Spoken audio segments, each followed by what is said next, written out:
Now, the number one question I get asked every single day is, how do you make a career out of video? And if you click through this thumbnail, you're either A, someone who doesn't know where to start, B, someone who is stuck and doesn't know what their next move should be, or C, you're someone who just enjoys my face. To do the very best that I can to help you out, I came up with 10 steps for you to hold yourself accountable for. Just know that there are an infinite amount of ways for you to make filmmaking a career. This is just based off of my very untraditional path. And please, please, please understand that this is not an overnight process one bit. Anything that's going to be worth your while is going to take time, and filmmaking is certainly not an exception to this one bit. So young, new, fresh filmmakers of the world, let's begin our journey together. Number one, ask yourself why. Not the most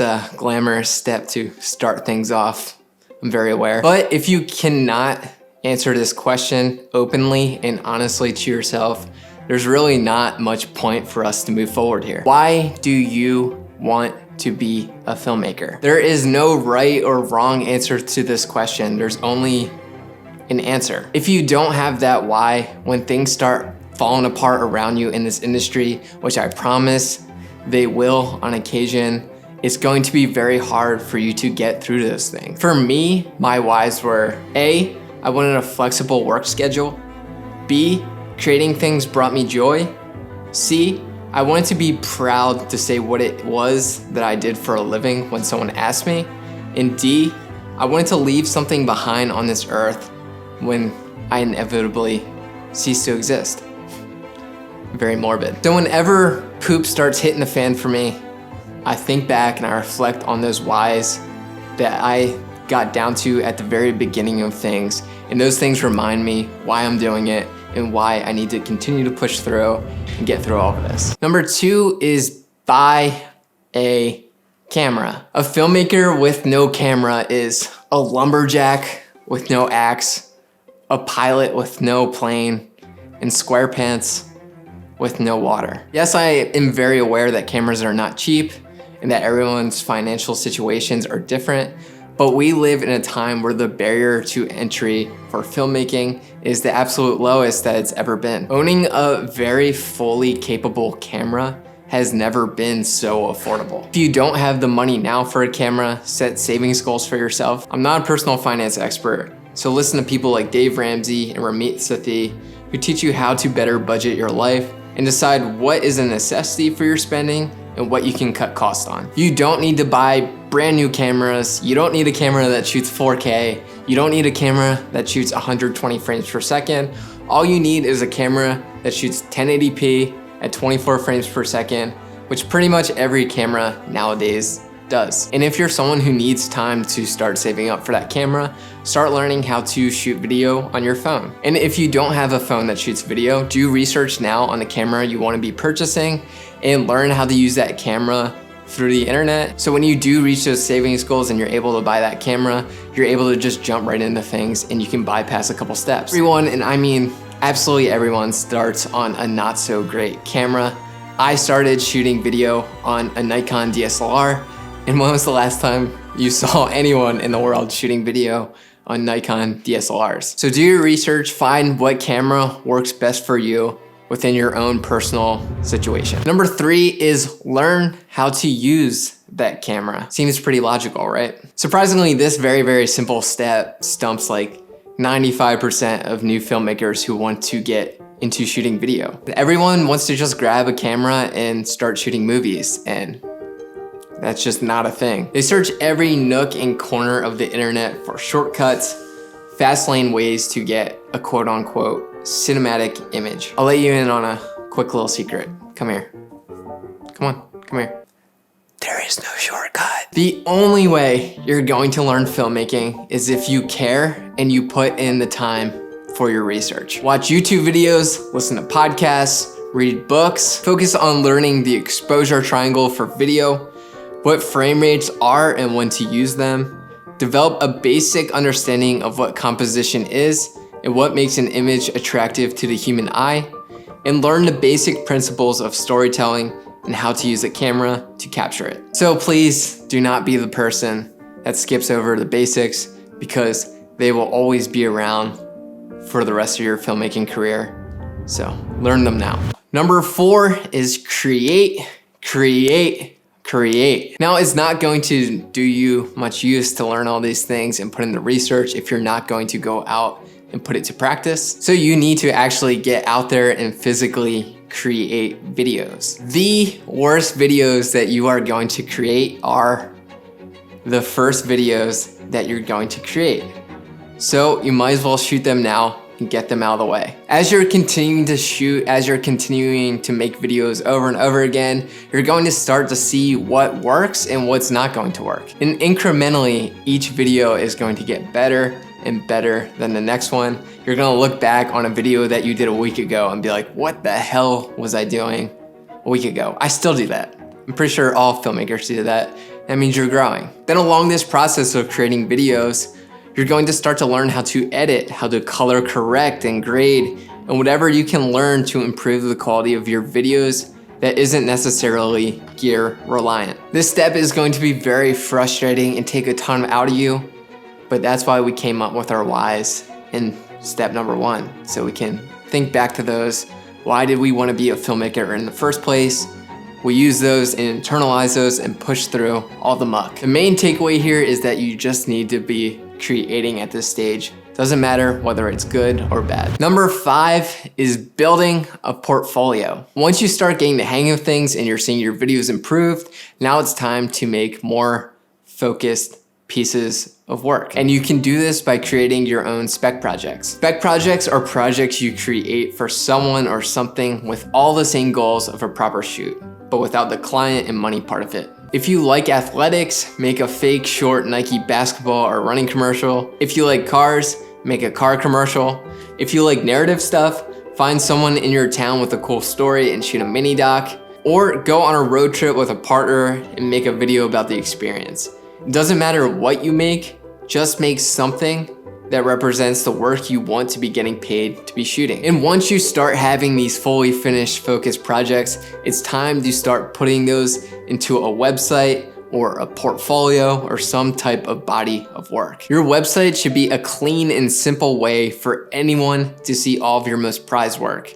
Feel free to check out mine for reference and feel free to copy my exact layout. I used Adobe Portfolio that comes free with the Adobe photography plan, and I have a much more concise website building video on my channel somewhere already. The key to having a website is that you're able to send a link to someone and boom, right there, they click the link and they're very easily able to see all your most prized work right there. Number 6 is let your network know you are a filmmaker. Yes, you're a filmmaker, sir or ma'am. We all know people from our towns, our high school, our little league coaches, family, friends, extended family, friends, whatever it is. These people do not know you as a filmmaker. They know you as an athlete or a musician, a friend, a family member, or whatever it is they know you as. It's time for them to know you as a filmmaker. Start posting your work and these videos that you're creating onto Facebook, Instagram, LinkedIn, wherever it is that you are connected with people. And I know like this is a super scary step for you because, you know, people don't know you as a filmmaker and you're afraid of how people are going to perceive you and maybe you might face some sort of judgment. But should you really be embarrassed about pursuing your dreams? Fuck no, you shouldn't be, because the people that are going to judge you suck balls and always will suck balls. But I digress. Not that there's anything wrong with sucking balls. Like if you suck balls and you enjoy sucking balls, like by all means, suck away. Just, I'm talking a different kind of suck balls, you know? Number 7 is reach out. The first people that are going to give you the opportunity to shoot videos for them are going to be people that you already know and people that are already in your networks. And just because you're out there posting your work online doesn't mean people are gonna come knocking down your door and asking you to make videos for them. So what you're going to do is figure out who within your network owns their own businesses, and you're going to reach out to those people and offer your video services for free. Because remember, at this stage in our careers, we're just trying to get experience and get videos under our belts. Once someone agrees and gives you a shot to shoot a video for them, take it to heart, give it everything you have, and over deliver. Chances are, if you made it already this far into your career, it means that you care. And if you care, that means that you're going to make a video for this first client that greatly exceeds both yours and the person that you're creating for's expectations, and you're gonna absolutely nail it. And the person's going to absolutely love whatever it is you're making for them because they know you and they probably love you already. And also, you're doing it for free. The very first video that I did for a client was for my Pee-wee football coach's business. I put my very all into this project. I wanted to impress him. I wanted to prove to myself that this is what I was supposed to be doing. So 15 minutes after I nervously shared the video with him, he called me up on the phone, just totally elated and grateful, and telling me how much he loved the video. And it was truly like one of the greatest feelings I've had in my career this far, that I made something for someone and they genuinely loved it and they could see it helping out their business. And I don't know, it was just like a huge moment for my career. He ended up liking the video so much, he ended up posting it all over his social media and got a great response out of that video. From there, a bunch of people had reached out to him and myself saying what a great video it was and asking me to then make a video for them. From there, it really was just a total snowball effect. Once you make videos for one person and both deliver an excellent product and you are a pleasure to work with, more and more people are going to come to you for your work and then post those videos, and the process will continue on and on. And then luckily for you, the more videos that you're making, the better you're going to get. And then the better you get, the more money you're able to charge. So reach out to people, crush your work, and be a good person along the way. Number 8 is get on set experience.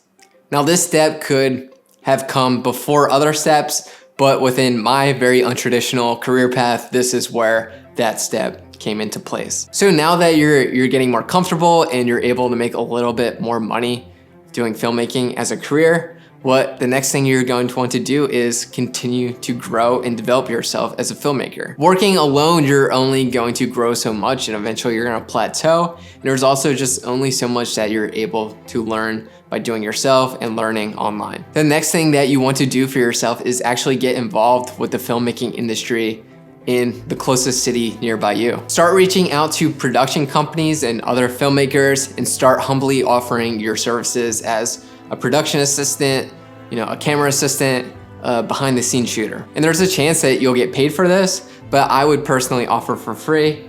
Think of it as a free education, if you will. Knowledge and connections that you're going to make on set are greatly going to exceed any other possible learning opportunity or networking opportunity out there. You're going to get the opportunity to learn and observe some of the best directors, cinematographers, whatever it is, do what they do best. This step alone, getting on-set experience, has been what jump-started my career from amateur into starting to develop into a true industry professional. And I know how nerve-wracking it is to get on set and to jump in to the actual filmmaking industry itself because you're so used to doing things yourself and being alone on productions. But the best thing you can do at this stage is just be open and transparent with people about what you know and what you don't know, that you're just willing to learn and do whatever it takes to get on their set and learn from these people. Number 9 is determine your path. Now that you've worked with your own clients and you've been able to better understand the inner workings of the film industry itself, it's now time for you to determine where and what you want to be doing as a career within the film industry. Do you A, want to keep working direct to clients and creating your own business as a small production company? Do you B, want to specialize as a specific role within the film industry as a director of photography, gaffer, editor, etc. Or C, do you want to do a little bit of both? By this stage, you might have a general idea of what you like best about the industry. And for me, my favorite part was the actual shooting itself. So I knew that becoming a director of photography was going to be the path that brought me the most joy in my career going forward. And it is a-okay if you don't know exactly what it is you want to be doing. You don't know if you want to specialize in something. You don't know if you want to do a production company. You'll eventually figure out and you'll eventually find what works best for you and your lifestyle. Number 10 is continue to grow. You're never going to stop learning. This industry is too big and the ceiling is too high. You'll forever be learning new and better ways to be doing things. You're going to continue to create and adapt to the ever-changing landscape of the film industry.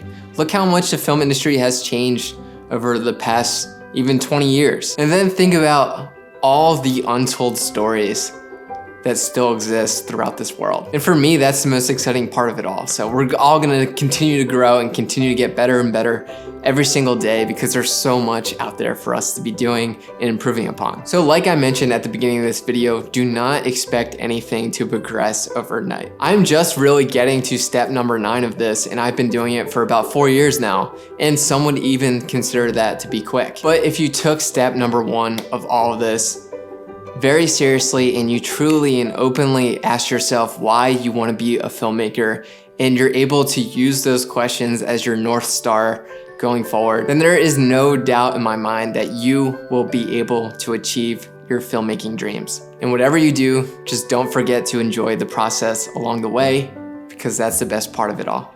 And I love you.